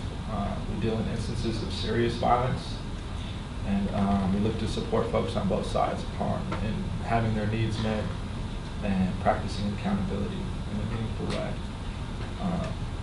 And I think I'll leave it there. Access, we usually name access needs, and access needs is I'm like, very nervous. I'm very nervous. This is not how I function within collective justice. I sit in a circle. We're not a service model. I would say that we're a power building model, and we don't sit in the front at class. We sit in a circle as equals amongst people, and look to build relationship and build power with folks. And, so this is very different. You're doing great. Thank you. Fantastic. Thank you. Yes, thank you for naming that, Matt, because you said how I feel. I share that with you. But I'm super grateful to be here with y'all. My name is Tyra, and I'm born and raised in Seattle, Washington. And for me, I grew up, I had the privilege of having 2 fathers. My biological dad, my birth dad, and my sister's dad, who was raising me as his own. I had a lot of support, both of my grandmothers helping my mom raise me with all of my cousins. And that's been such a blessing for me throughout my life. But for me, I'm really here because at the young age, 6 years old, my dad was shot and killed. And my sister's dad, who was raising me, was incarcerated not too long later. So I went from having two dads and feeling super loved and super protected and cared for to just having my mother and my grandmothers. And they have been super critical in helping me.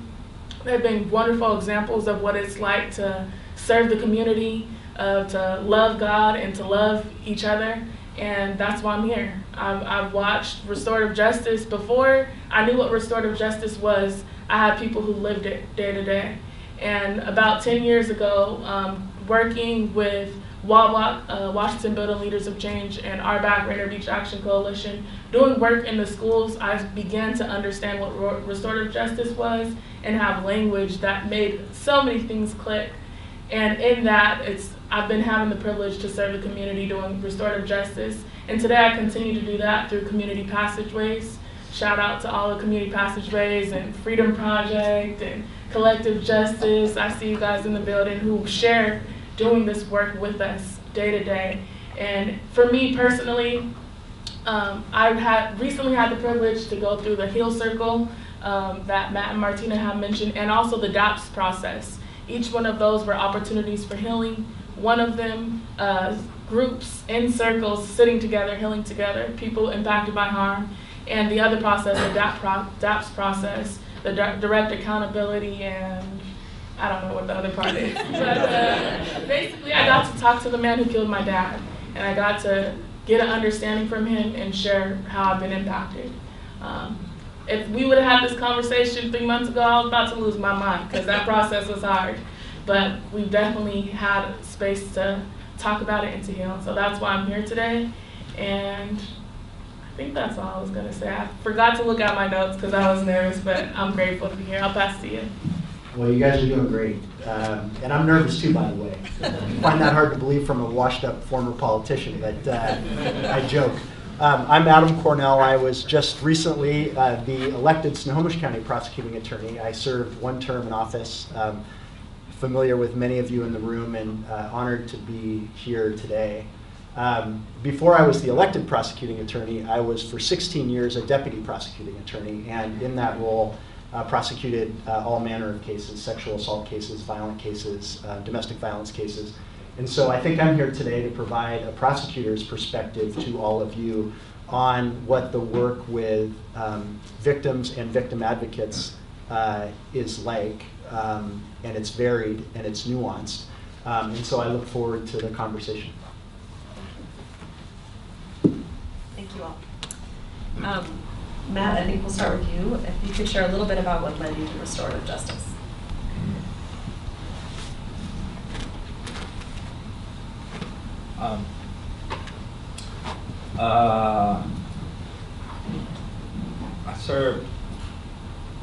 I served 16 years and 2 months. I served every day of my sentence. It was about 11 years into my sentence that I had the opportunity to participate in a RJ circle called HEAL. HEAL is the acronym for Healing Education for Accountability and Liberation. Up until that point, that 11 odd years, I had taken all the programs within DOC, the Department of Corrections, some of them forced upon me, other ones, searching out things, different points in my journey while being incarcerated, while growing up. And the thing about punishment is that it felt passive. It was painful. It was happening to me, and it didn't feel like I was serving any purpose. When we think in terms of accountability, there was an emptiness there. I didn't have words to name it.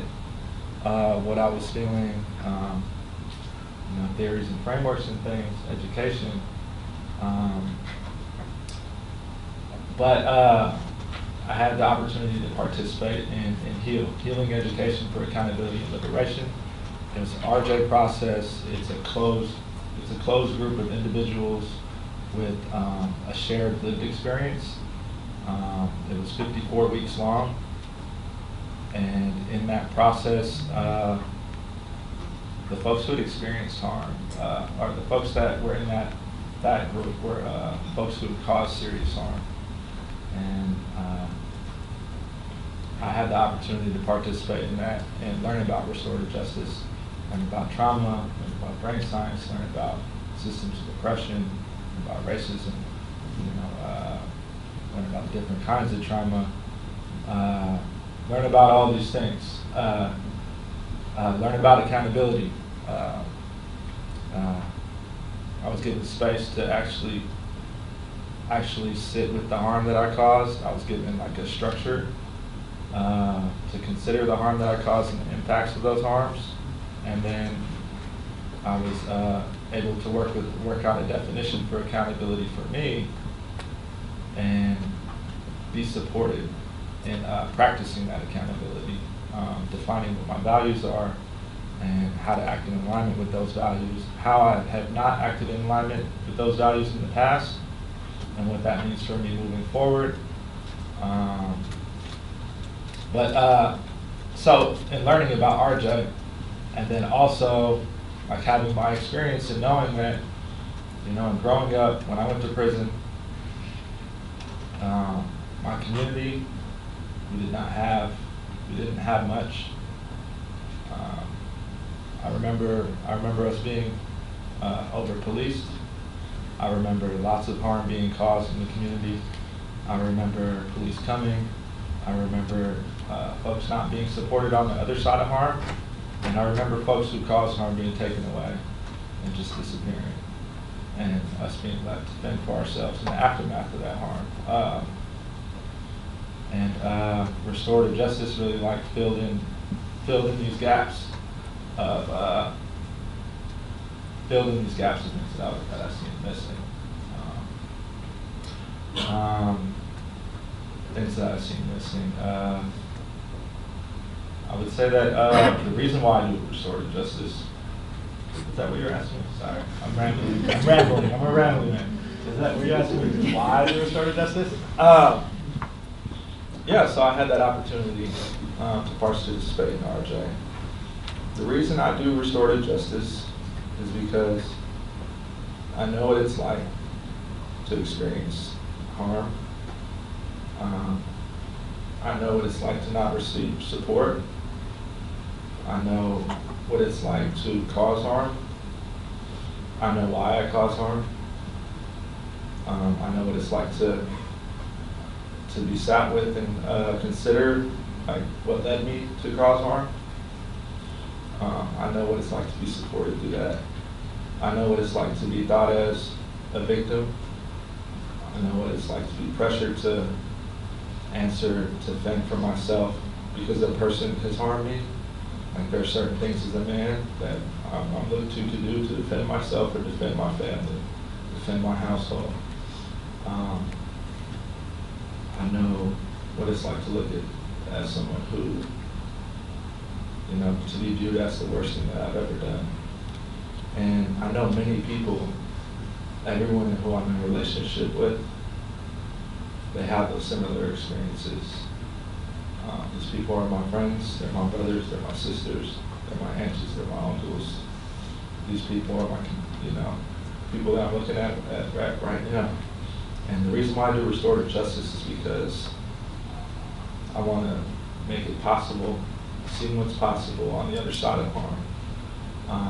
And I want to support folks so that harm doesn't happen again. I want to support folks in the aftermath of harm. And I've been supported, I know it's possible. I've seen the magic, I've seen Tyra, and seen Youngblood, I've seen so many people who are in circle with us right now out in the crowd. And that's why I do RJ. Tyra, I have the same question coming for you. One thing we know is that survivors each have their own experience. Can you share a little bit about what led you to restorative justice? Yeah, I think of like my first experience with restorative justice, like 10 years ago working in Rainier Beach. I remember connecting with students, building relationships with them, seeing like drama between students, and knowing each of the students involved in that drama very clearly, and seeing like, wait, y'all actually have stuff in common, but they don't know that. And so I think something foundational about RJ or restorative justice is having strong relationships and building community. And when I think about my personal experience for restorative justice, originally I came in as helping others build community, helping others find spaces for healing. And that was something I've been really passionate about. But as I think about my own experiences, I've also learned to like heal in circle together with each other, with community. And for me, I'll say one of the things that has helped me in choosing restorative justice is seeing the power in it. I think at first, if I look back, we all just went through a pandemic, right? And in that there was like a lot of loss. In my family, we had 14 deaths in 1 year or a year and a half, and none of them were COVID related. And they were all from different types of harm that were happening in the community. Some of them were like black on black crime. Some of them were crime from police killing family members. Some of them were health issues, just a series of things. But at the same time, I was continually showing up, working in the community, helping others to heal from harm, to build community. And there was a moment where I had to pause and I had to say, you know what, Tyra? You need to sit down. And I felt like I was praying, and I felt like I was leading me to be a participant in the healing circle and not just someone who was facilitating space for others. And that's where I kind of found the healing circles with Collective Justice that a family friend told me about. And in that space, every week I found myself showing up to these spaces, and I was ready to heal from the 14 deaths that had just happened, but none of them were coming up for me. Most of the things that were coming up in the circles were the death of my father, and that was the first death that I experienced in my family. And in these healing spaces, it helped me, like, I felt like for me, being a part of this was like, do I really believe in restorative justice? Do I really believe in God? Do I really trust the process? And I felt like in participating in these circles, it allowed me to apply everything I stood up for, everything that I was practicing in the community for myself, and to pause and to really dive into that. I think I answered your question. I forgot the question. Can I ask a follow-up? Yeah. Could you share a little bit about the actual dialogue and accountability process that you went through? Yeah. So for me, like in September, I had kept having this feeling. I was in a training and I had this feeling like, what if you ran into the person who killed your dad? And that was a feeling that didn't leave me, so I kept on praying about it. And a month later, it happened. I ran into that person, and they were in the community. They were in the same room as me, and they were doing the work right alongside of me. And I was shocked. I was completely shocked. And when I found out, I had already participated in the heal circles, and I knew, like, in the heal circles, there's an opportunity if you want to have a dialogue with the person who caused harm, that you could do that, or you could have a surrogate person. And that's something I was interested in, but I never knew I was gonna actually do it. And so when this opportunity came up, I reached out to Matt and Martina, and we started to say, like, what does this look like for you? What does healing look like for you? What do you want to get out of this space? And they really helped me develop a strong network of support. I had so much support. You know, they say it takes a village to raise a child. It also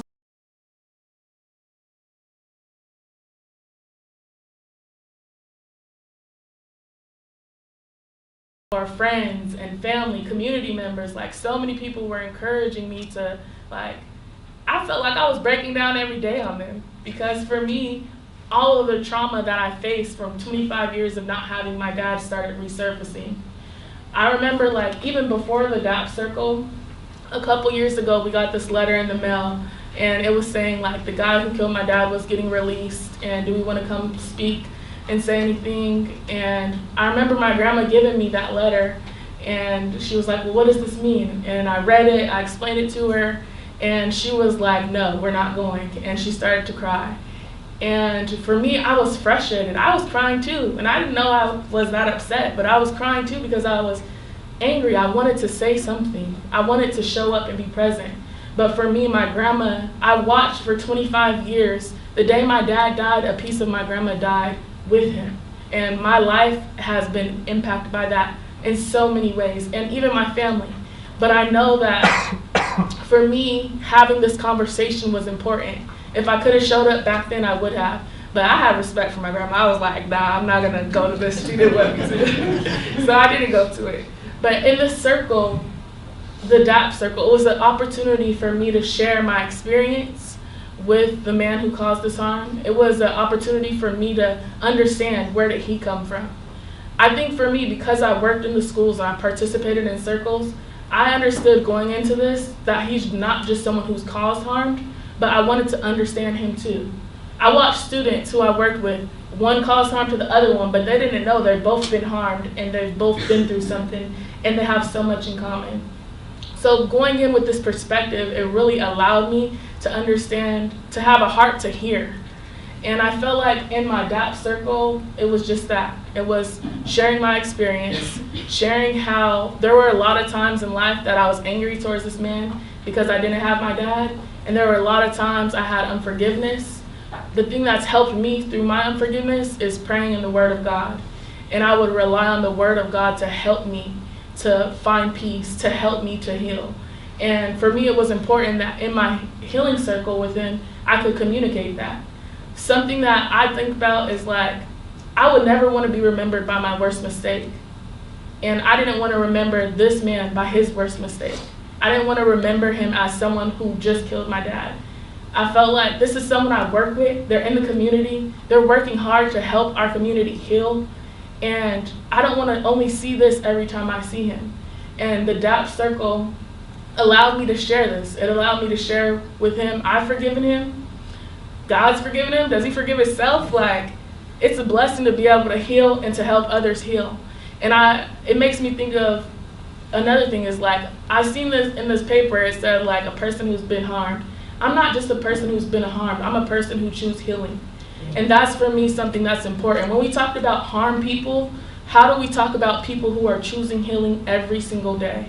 And people who are helping others heal? Because really none of us can heal alone. So when I think about the DAPS process, it really created a space for me to heal and for him to heal. And the whole process, it was just healing. It wasn't easy now. Don't think it was all roses. It was really hard. The month leading up to that, I had no peace. I was refacing trauma and issues, but I had so much to support to overcome those things. And now I feel like I've had healing, and I'm still continuing to live in that healing. Pass it back to you. Yeah, thank you both. Adam, you also had an extensive career. You have a lot of experience with individuals who have been harmed, and from your own experience have seen that survivors and people who've been harmed are not a monolith. Could you share a little bit about the scope of work that you've had with survivors and what that's been like?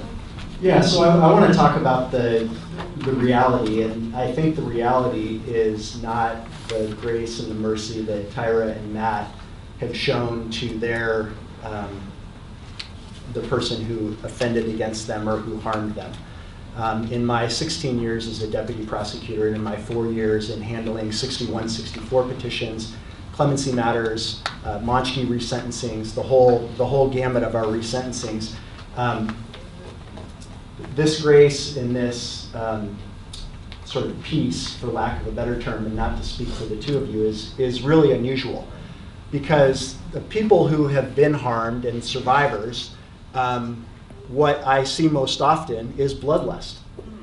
And a desire for was said in a clemency hearing in March by a victim, an eye for an eye. And the reality for you all as practitioners in judges and others who are thinking about this work is that most survivors and most victims don't want to be in a peace circle. They don't. They don't want to sit across from the person that did this. And I don't mean to be too sharp because there is hope here, and I'm going to get to this, but a victim is living in a prison of their own. It's not the same prison as many of you have served, but it is a prison nonetheless. And what I have had as my time as prosecuting attorney, and I'm very proud to have in this room an individual whom was granted a 6164 petition that I filed, and an individual for whom I supported clemency who is here today. both of those instances, I faced down families that did nothing but blame me as well as the offender. And the role of a prosecutor in this system is very unique because there are considerations under the Crime Victim Rights Act. So a prosecutor is essentially the conduit for this communication. A victim doesn't get to have a direct communication with the person who offended against them. There's not an outlet for that anger and that frustration and that pain and that bloodlust. It comes to the prosecutor. And we often, as prosecutors, are seen as the problem, is the enablers. And what we have seen in recent times and why we are here and why there is so much now unresolved and resurfaced pain is that times change. And that, to borrow a phrase from our Supreme Court, our sense of decency as a society has evolved. And it is incumbent upon prosecuting attorneys and their deputies to evolve with the times. But let me tell you, that is not easy for victims. It is not easy for offenders who may have their own, for whom there may be a destabilizing effect for them. But re-examining these sentences, which I wholeheartedly agree with that we have to evolve, is wrought. And it is painful. And as a prosecuting attorney trying to be the conduit for that and to be mindful of the requirements under the Crime Victim Rights Act is very difficult. And it is difficult to be in the room with families who think you are the problem. However, full stop. Prosecutors don't represent victims, and that's incredibly important for people to understand. In the comments to RPC 3.8, which is the special responsibilities of a prosecutor, the comments say that a prosecutor is a minister of justice. We don't represent victims, we represent the interests of justice. And many prosecutors throughout this state have made difficult decisions that are at odds with the wishes of victims and their families, and I'm not the only one who has done that. But to the point about victim communication and mercy, there is much that prosecuting attorneys can do to help victims along to understand that mercy is possible. And in the interest of time, I'm gonna turn back. I hope to have an opportunity to speak about that, but I wanna be mindful of time. I'll invite you to speak about it now. Okay. I'd love to hear. Well, let me just say that. Let me say this. This has happened only once in my career, but it's happened both in 60. Well, it happened in a clemency matter, and there was a victim who lost an eye. We talk about an eye for an eye. This gentleman lost an eye, and the offender was sentenced to a very lengthy term in prison, and I was asked to weigh in on the wisdom or the merits of clemency. And the victim was adamantly opposed. And what I did, and what every prosecutor should be doing, is to provide early notice, provide access to the process, to provide an understanding of how the law and the court rules have evolved over time, and help victims to understand that a prosecutor does not represent them, but represents the interest of justice. And so in this clemency matter back in March, I softened the beachhead, so to speak, by spending much time with the victim and explaining my position that I was going to be supporting clemency for all these very good reasons. And the victim was adamantly opposed. And in fact, during the clemency hearing, had to be put in check by the chair of the clemency board because of the profuse use of profanity toward the offender. And then came my turn to explain why I was supporting the clemency for this petitioner. And it really came down to this. It came down to the petitioner's unbelievable record of good conduct, extraordinary conduct while in prison. But the most important thing was I firmly believed that the community was going to be safer with that person out of custody and free, and that we would actually be safer as a society. And I explained this to the victim and to the clemency board, and the victim interrupted me at the very end of my presentation and said, I changed my mind. I 100,000% agree with Mr. Cornell. I want the petitioner to have clemency, and I want him to have mercy. And I have, first of all, it's wonderful when somebody says they agree with me 1,000%. That never happened, not one other time during my time as the elected prosecutor. But the point is that I was able to, and not alone, but to create a space for forgiveness in a way where I was explaining the process and explaining my reasoning, and that person turned on a dime and ended up supporting the call for clemency, and the board voted unanimously, and that person is in this room today because of that. And that's a pretty damn good thing. Thank you for sharing that story. I think one of the things I think about when you say that is this, like, when there are people 5 years, 10 years, 20 years later who still have as much like unresolved trauma and rage and anger and grief as they did when we left them, that's not so much evidence of the need for punishment as it is an indictment on our system that nothing is done for 5, 10, 20 years to meet the needs of the people on all sides of harm, right? So when I hear that story, I hear like, it sounds like the person had sort of this image of a monster frozen in their mind from that point when an incredible trauma occurred, and wasn't able to then humanize this person, right, as a full human until they got to hear your remarks. And so for me, it makes me wonder, like, what would be possible if that humanizing process could happen earlier, right? And there's a couple of things that the research shows us that survivors, like people who've been impacted by harm, sort of need across the board. That there's some themes, and one of them is an understanding of what happened and why. Like we're meaning-making creatures, so the ability to really tell a story and make meaning of a harm that happened to them, and especially when there's something that's profoundly changed your life, to be able to really understand the why is important. Another one is to be able to share the impact of their harm, like what has happened to them, and to actually have people witness that. To be a part of, I think this is a really pragmatic one, but to be able to actually be a part of making sure it won't ever happen again. So for people to feel like, yeah, I'm gonna be part of this decision, I hope that it makes the community safer, and I got to have some agency in that. And then to actually play a part in meaningful accountability, which is similar. And so when everything you said like checks the boxes on those things, and in that case, the courtroom ended up being a space for that to happen, but so often that's not the case, right?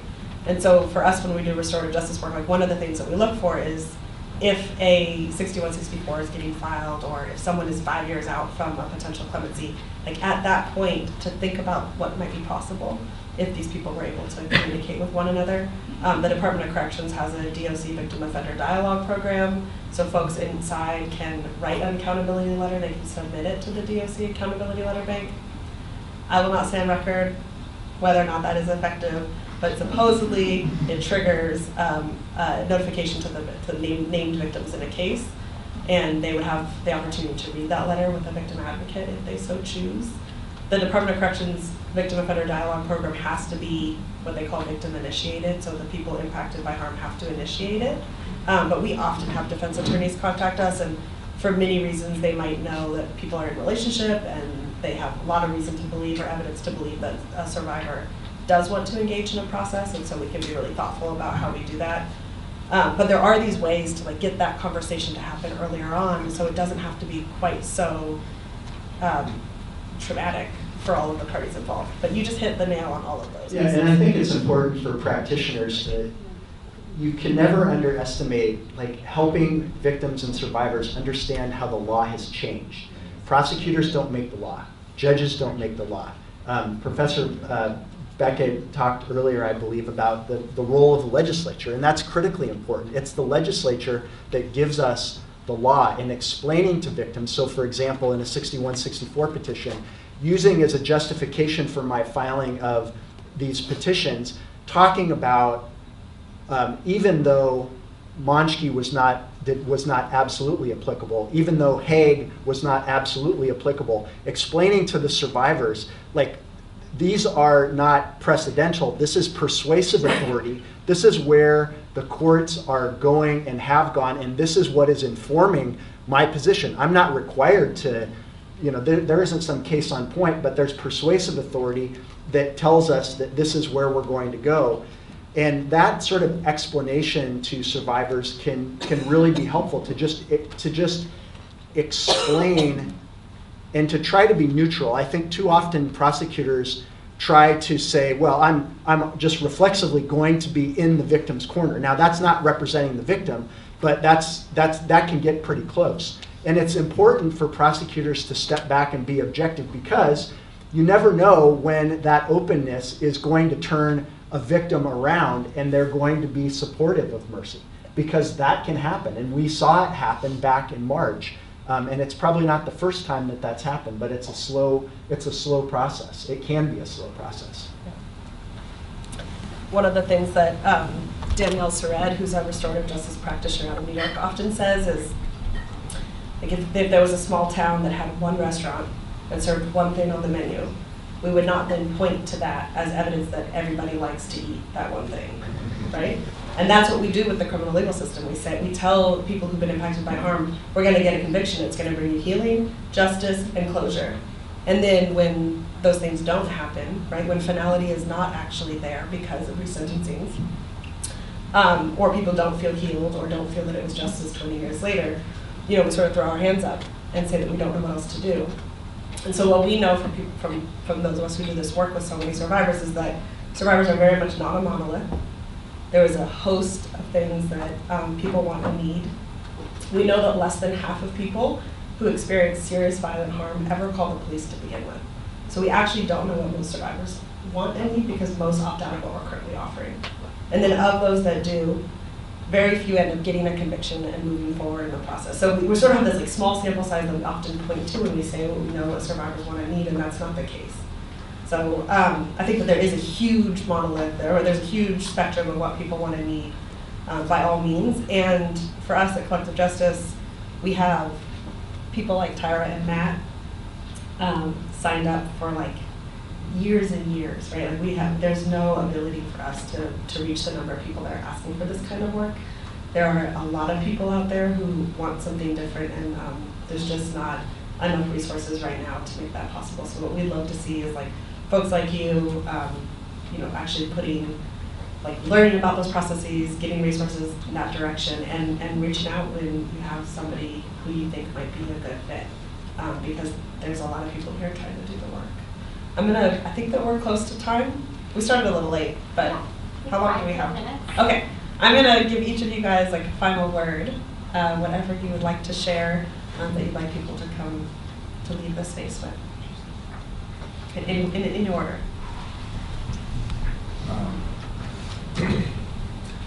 I would just say that the DAPS process, or dialogue, a dialogue and accountability process, it's a restorative justice process. It's a very in-depth process. Like, we've been in process with folks for years, and it still has not came to a dialogue.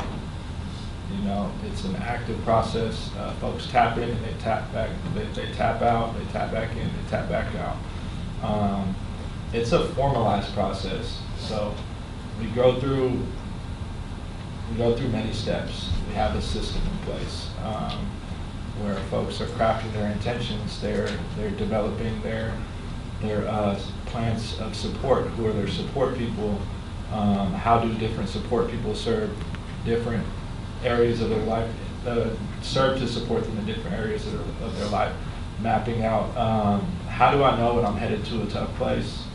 How do I know, what are the things that I do? Do I isolate? Do I binge watch? Any number of things help, like supporting folks in like identifying those things, the warning signs, mapping out Do they want to share these things with certain folks that are going to be supporting them? Being in relationship with their support people. The facilitators are in relationship with their support people. And really sitting down, mapping out, like, all right, well, so what have the impacts of this harm been on you? How have you seen it show up for your family? What has happened in your community as a result of this? You know, really fleshing that out. And sometimes we have to go over it again and again and again and again, depending, you know, survivors are not a monolith. For folks that have caused harm, going through like what was happening in your life, you know, what could lead you to a point. And sometimes it's going very, very far back in their life. Sometimes it's them identifying with their own survivorship. You know, it's a very, very in-depth. I'm not mentioning all the things because I know we're short on time. It's a very in-depth process. It's mapped out. It's done with fidelity. It's done with experienced facilitators. We're not just taking people and saying, "Oh, you guys should get in the room and talk about it." You know, that is not happening. And there are cases where we're like, we cannot bring folks together. You know, folks aren't ready. Folks aren't ready to show up and practice meaningful accountability. And we would never bring that person in front of a survivor. You know, they're not ready to hear the impact of the harm. You know, but if they might show up and it could be harmful. Like, so I'll just say it's like it's very intentional process done with skilled facilitators. Like yourself. I would want to add, I think of like harm and I think of healing and I think about if someone has a cold, if someone's sick, you look at the symptoms and you figure out what medicine do they need. And when I think of harm, I think of choosing healing. I think of restorative justice circles as a tool that supports that healing. And I think of most of the time when someone has caused harm, they've experienced something. Every person has a story, and they've experienced something that has led them to where they are. I think the circles allow a space to look at things more holistically and more fully.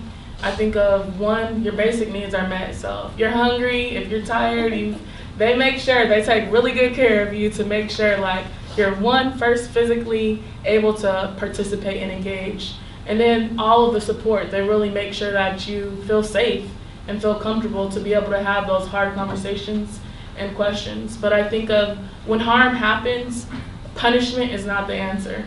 When harm happens, punishing someone, putting them in jail, separating them, isolating them, them not having opportunities to heal, that doesn't help the person. When someone causes harm, they're not only someone who caused harm, but someone who received it. And anytime it happens, we need a solution for healing. And that's what the circles have been for me. And I like to think of it as medicine for me. Like the circles have been medicine. And I also just think of how much accountability there is. One of the questions for me in my circle was like, what does accountability look like for this person who caused harm? What does accountability look like? And for me, I had to think about like, I didn't want to define what accountability looks like for someone else, but I did want to understand what did they think accountability looked like. And for me, just participating in that circle was a first step in accountability. And even seeing them do work every day to help other people in the community heal, to help other people in the community take responsibility and have ownership for their actions and make a difference. All of that for me supported the accountability that I've seen with that person. Yeah, and I'll pass to you. I want to end my remarks with some practice points for all of you practitioners in the room, which will touch on some of the rest of you who are here as well. But first of all, as practitioners, and I think they're mostly defense practitioners here, don't be afraid to ask the deputy prosecuting attorney or the prosecutor about whether there's some openness to restorative justice, because you can't force a victim into that. So that's number one. Number two, see if the prosecutor is open to a conversation with your client. Every time that I reviewed a clemency matter, I spoke personally with the person who was bringing the petition, either before the pandemic, in the prison, or after remotely. That's critically important, is to see if there's an openness to have that conversation, and if not with the petitioner, a family member, because that has been very important for me in getting a fuller understanding of who the person is. And finally, and there are 3 or 4 of you in this room that I've worked on either resentencings or clemency matters with, and the 2 people for whom I supported clemency are 61, 64. An actual earnest understanding of the harm done to the victim. I'm looking at Jeff Ellis, and I'm not excluding the others of you who do this work, but what I hear from Jeff in these cases is an actual earnest understanding of the harm. And as a prosecuting attorney and as a deputy prosecuting attorney, that makes a damn bit of difference, honestly. And when I talk to a petitioner or someone who is seeking a petition, and I hear an earnest understanding, and I see it in a hearing, I see the tears, I see the emotion, I feel the emotion, the judge feels the emotion, that makes a massive impact, because it is harm. And I want you to remember that for many victims, it is a prison of their own. And I think an understanding of that can really help to bring a greater understanding of mercy and compassion. Thank you. Can I add one more thing? Sure. I think of like what you were just saying, like for victims of being a prison of their own. I think that's very true. I also think like today we have so many more tools and resources to heal than we've ever had before. And like really making those available to people, whether they're the victim or the offender, it's a need. We're all humans and we all need to heal, and we all need each other to be able to heal together.